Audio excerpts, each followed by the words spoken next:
Baik, selamat pagi untuk kita semua. Salam jumpa lagi dengan saya, Patrilius Ligikawan. Baik, pada pertemuan kita yang kedua pada hari ini, kita masih belajar tentang vektor. Sebelum kita melihat materinya, Pak mengharapkan kalian masih tetap semangat mengikuti pembelajaran hari ini. Dan semoga keadaan kalian semua sehat walafiat.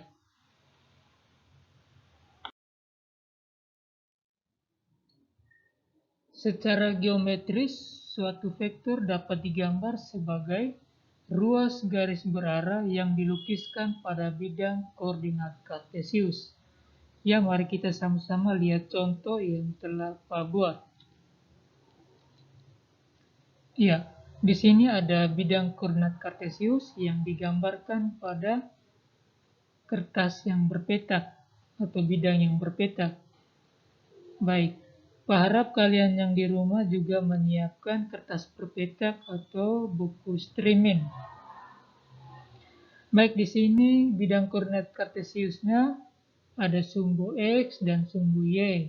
Sumbu X yang bergerak ke kanan itu bernilai positif, dan sumbu X yang bergerak ke kiri itu bernilai negatif.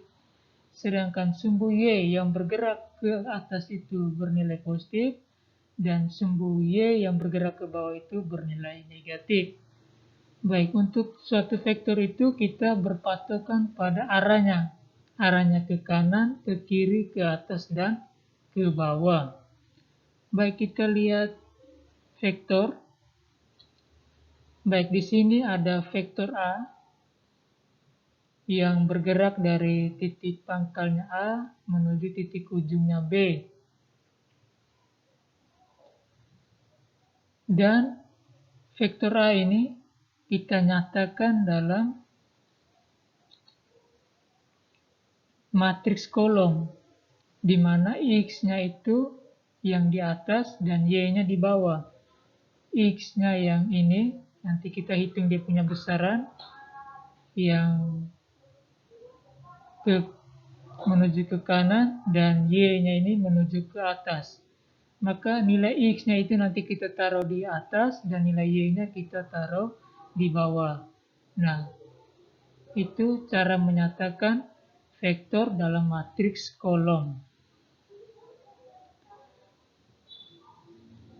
Baik, kita lanjut.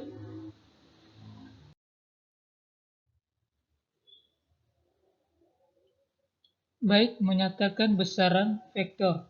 Bagaimana kita menyatakan suatu besaran vektor? Yang seperti tadi Pak jelaskan, besaran vektor itu kita nyatakan dalam matriks kolom, bisa juga matriks baris. Tapi di sini Pak menjelaskan dalam matriks kolom. Ya, mari kita lihat sama-sama. Ya, di sini ada ruas garis berarah dari titik P ke titik R. Dan penamai ruas garis berarah ini dengan vektor R. Baik, lalu kan Pak sudah menjelaskan cara penulisan vektor. Penulisan vektor itu menggunakan huruf kecil dan dibubuhi dengan tanda panah di atasnya. Nah, mari kita lihat untuk menghitung besaran ini. Yang pertama, kita hitung bergerak dari pangkal titik P, pangkal vektor ini yang di titik P ini, ke kanan. Kenapa ke kanan? Karena kita punya fokusnya nanti ketemu dengan ujung vektor R ini. Maka kita bergerak ke kanan, yaitu sejauh 1, 2, 3, 4, 5, 6, 7. Maka X-nya ini kan horizontal, kiri ke kanan. Jadi ini sejajar dengan sumbu X. Maka X-nya itu bernilai 7. Nah, mari kita lihat dari ujung X yang ini kita hitung ke arah atas, ke ujung vektor R. Maka kita bergerak ke atas. 1, 2, 3, 4, 5, 6, 7, 8. Maka yang arahnya ke atas ini kan sejajar dengan sumbu Y dan bernilai 8. Ya, 7-nya positif karena dia ke kanan dan 8-nya juga positif karena dia arahnya ke atas.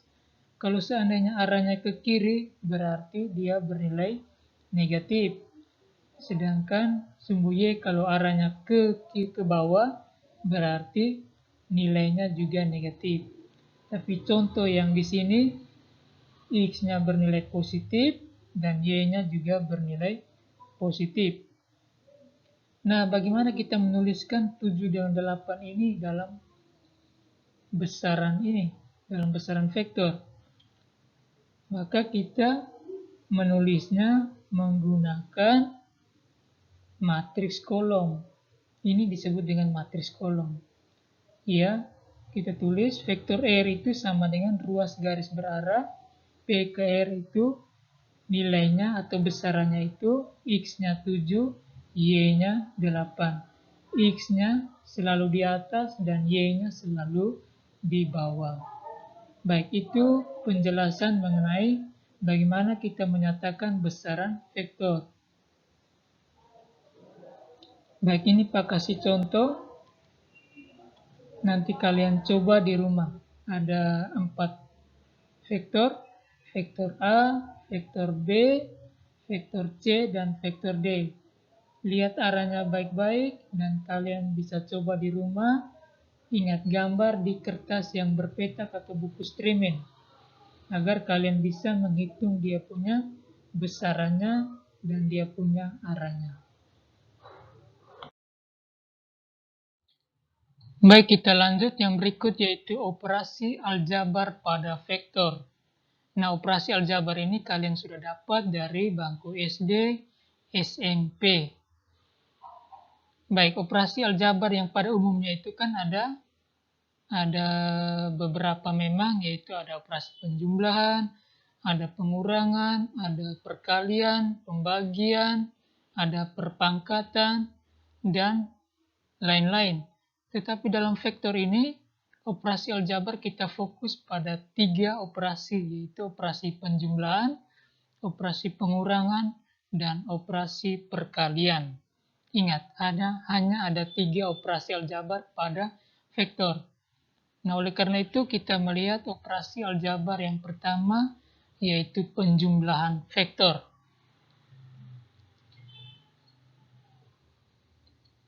Baik, di sini Pak gambarkan ada vektor A, vektor B, dan vektor C. Di mana vektor A ini dia bergerak dari titik A ke B, dan vektor B ini bergerak dari ujung vektor A menuju ke titik C, dan vektor C ini bergerak dari ujung titik A menuju ke titik C. Nah, untuk menghitung vektor C ini, kita bisa menggunakan operasi aljabar, yaitu operasi penjumlahan. Berarti vektor C itu diperoleh dari besaran vektor A ditambah besaran vektor B. Maka kita bisa memperoleh besaran vektor C. Bisa paham ini? Pak ulangi lagi. Vektor C itu diperoleh dari besaran vektor A ditambah dengan besaran vektor B. Itu kalau kita mencari vektor C berdasarkan aljabar. Kalau pada gambarkan, kita bisa langsung hitung. Hitung besaran vektor C ini kan X-nya berapa, Y-nya berapa. Kalau aljabar, kita menggunakan penjumlahan seperti ini. Baik, itu tentang operasi penjumlahan pada vektor. Baik, yang berikutnya kita lihat aturan penjumlahan dua vektor. Baik, dalam penjumlahan itu ada aturannya. Di sini ada, Pak jelaskan ada dua aturan, yaitu aturan segitiga dan aturan jajar genjang. Baik, mari kita lihat. Misalkan diberikan vektor A dan vektor B. Ya, kita lihat sama-sama ada vektor A dan vektor B. Nah, untuk menentukan penjumlahan dua vektor, secara geometrisnya itu kita bisa menggunakan aturan segitiga dan aturan jajar genjang.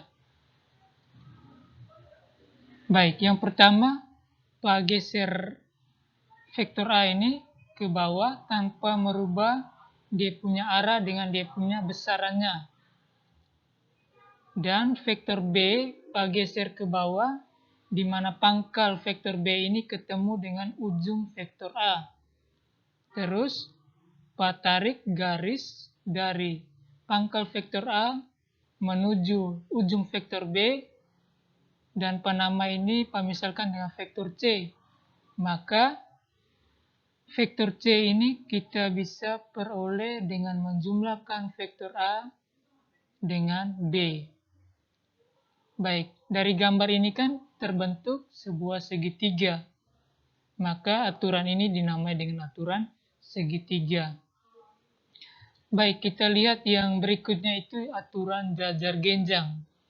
Ya, aturan jajar genjang sama halnya seperti tadi, tapi di sini bentuknya seperti jajar genjang. Di sini vektor A dengan B ini pindah ke sini tanpa merubah dia punya arah dengan dia punya besaran. Tetapi yang pertama, untuk menggunakan aturan jajar genjang ini, pangkal dari vektor A dengan pangkal vektor B ini saling ketemu. Terus selanjutnya kita membuat vektor bayangan dari vektor A, ini arahnya sama, besaran juga sama, yang dari ujung vektor B ke kanan. Terus kita juga membuat bayangan dari vektor B, yang arah dengan besarannya juga sama. Nah, di sini ujung dari bayangan vektor A dengan ujung bayangan vektor B sudah ketemu. Lalu kita garis lurus dari titik pangkal vektor A dengan B menuju ke titik ujung bayangan dari vektor A dengan B itu. Maka garis ini panamai dengan vektor C. Maka kita bisa menghitung garis ini bisa menggunakan penjumlahan, yaitu besaran vektor A ditambah dengan besaran vektor B. Baik, di sini gambarnya berbentuk jajar genjang. Baik, itu dua aturan penjumlahan dua vektor, yaitu aturan segitiga dengan aturan jajar genjang. Ada juga aturan segi banyak, namun di sini Pak tidak jelaskan, Pak jelaskan cukup dua dulu. Baik, kita lihat contoh. Misalkan diberikan dua vektor, yaitu ada vektor A dengan vektor B. Baik, kita menghitung dulu besaran vektor A-nya. Besaran vektor A-nya di sini bilang X-nya 1, Y-nya negatif 5. Coba kita hitung bersama-sama. X-nya ke kanan. Searah dengan sumbu X ke kanan berarti positif 1. Dan ke bawahnya 1, 2, 3, 4, 5. Ini searah dengan sumbu Y, arahnya ke bawah berarti negatif 5. Benar. Dan vektor B, besarannya X-nya 4, Y-nya 5. Mari kita hitung bersama-sama. X-nya ke kanan 1, 2, 3, 4. Dan Y-nya ke atas 1, 2, 3, 4, 5.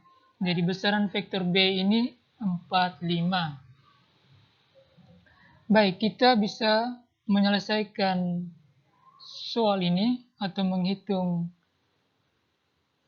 besaran dua vektor ini menggunakan dua cara atau dua aturan, yaitu aturan segitiga dengan aturan jajar genjang. Baik, untuk menghitungnya maka kita harus menentukan besaran vektor C. Nah, tadi kan kita sudah gambar vektor A dan B. Nah, vektor C-nya itu untuk menghitung panjang dari atau besaran dari pangkal vektor A ke ujung vektor B. Begitu juga di jajar genjang. Kita menghitung dari pangkal vektor A dan B menuju ujung vektor A dengan B.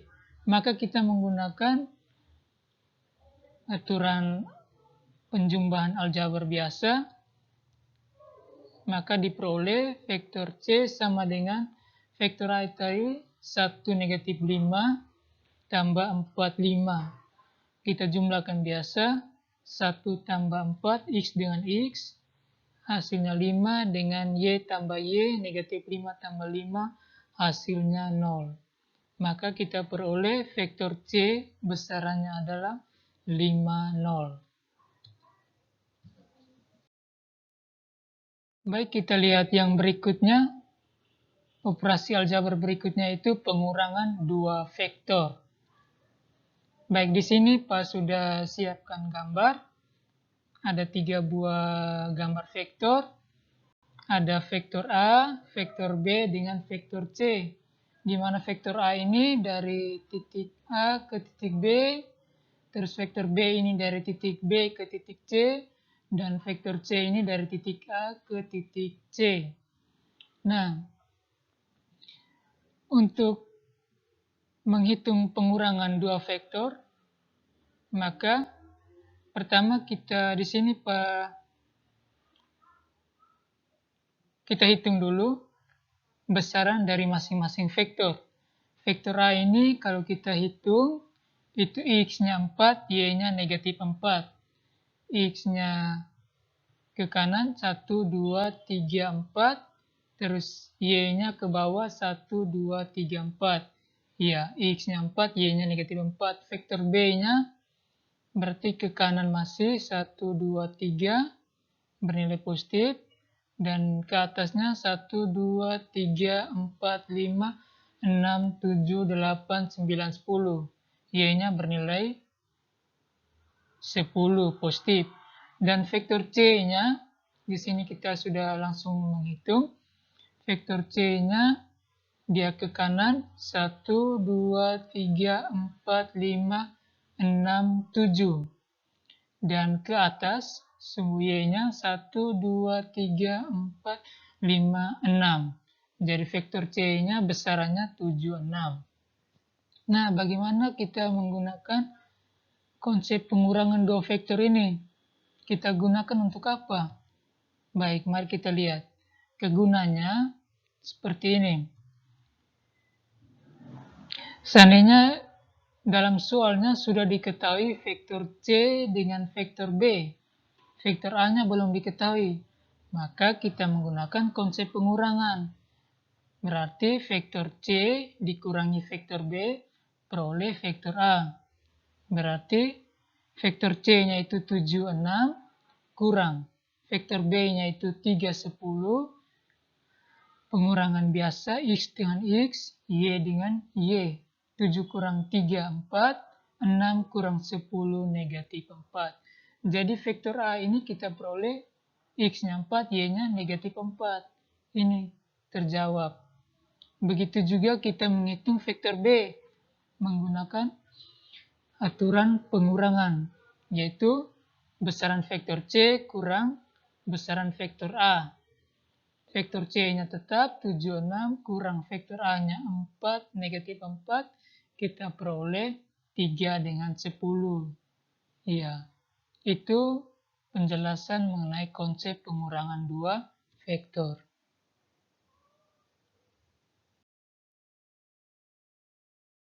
Yang terakhir, operasi aljabar yang terakhir itu perkalian vektor dengan skalar. Baik, sebelum kita lihat bagaimana aturan perkalian vektornya, tapi di sini yang Pak jelaskan itu perkalian vektor dengan skalar. Ya, skalar itu nama lainnya bilangan real. contoh 1, 2, 3, 4, 5, dan seterusnya. Bisa juga bilangan negatif, negatif 1, negatif 2, negatif 3, dan seterusnya. Itu yang disebut dengan skalar. Nah, mari kita lihat sama-sama penjelasannya. Misalkan di sini Pak beri sebuah vektor A dengan sebuah vektor B. Baik, kita lihat vektor A dengan vektor B ini. Vektor A dan B ini arahnya sama. Arahnya sama. Kalau Pak geser vektor A ini ke vektor B, berarti panjang vektor B ini ternyata 2 kali lipat dari vektor A. Baik, sebelumnya kita hitung dulu besaran vektor A ini. X-nya 1, 2, Y-nya 1, 2, 3, 4. Dan besaran vektor B ini X-nya 1, 2, 3, 4. Dan Y-nya 1, 2, 3, 4, 5, 6, 7, 8. Ya. Nah, berdasarkan sifat perkalian matriks dengan skalar bilangan real, maka diperoleh vektor B itu kan 48. Maka 48 ini kita jabarkan dia menjadi 2 kali 2, 4. Nah, 2 dengan 4 ini ternyata vektor A. Berarti sedangkan 2 ini merupakan dia punya skalar atau bilangan real. Maka vektor B itu kita bisa tulis menjadi 2 kali vektor A. Baik, sedikit penjelasan di bawah. Apabila vektor B memiliki arah yang berlawanan dengan vektor A, dan panjang vektor B adalah 2 kali lipat vektor A, maka vektor B dapat ditulis vektor B sama dengan negatif 2 kali vektor A.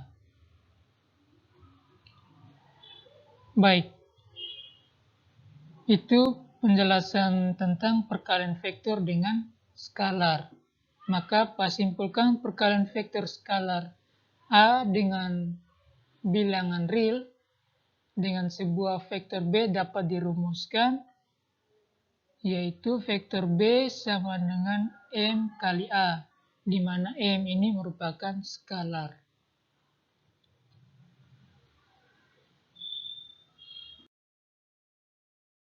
Baik, terima kasih telah mengikuti penjelasan dari materi slide pertama hingga slide yang terakhir ini.